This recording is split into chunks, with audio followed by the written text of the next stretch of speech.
શહેરમાંથી એક ચિંતાજનક ઘટના સામે આવી છે। સમા કેનાલ પાસે એક યુવાન કેનાલમાં ખાબકતા ફાયર બ્રિગેડ અને પોલીસ તંત્ર દોડતું થયું। હાલમાં યુવકને શોધવા માટે કામગીરી હાથ ધરવામાં આવી રહી છે। વડોદરા શહેરના સમા વિસ્તારમાં આવેલ સમા કેનાલ પાસે 25 વર્ષીય અજય શર્મા નામનો યુવક અચાનક કેનાલમાં ખાબક્યો હોવાની ઘટના સામે આવી। ઘટનાની જાણ થતાં તરત જ ફાયર બ્રિગેડની ટીમ ઘટના સ્થળે દોડી આવી હતી અને યુવકને શોધવા માટે સર્ચ ઓપરેશન શરૂ કર્યું હતું।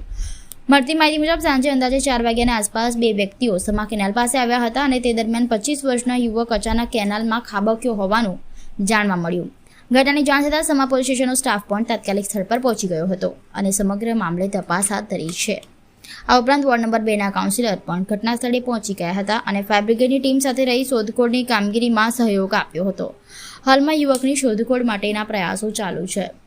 વોર્ડ 2 ખાતે સમા છાણી નર્મદા કેનાલ ચામુંડાનગર તરફ આવેલા ભાગમાં આશરે 3-4 વાગ્યાના અરસામાં બે યુવાનો સ્નાન કરવા આવ્યા છે।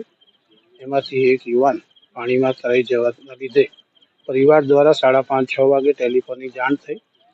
એ જાણના માધ્યમથી ફાયરમાં અને પોલીસ વિભાગની અંદર જાણકારી કરી। અત્યારે ફાયરના યુવાનો જે છે નોજવાનો એ બોડી શોધવાનો પ્રયાસ કરી રહ્યા છે અને આગળની કાર્યવાહી ચાલુ છે।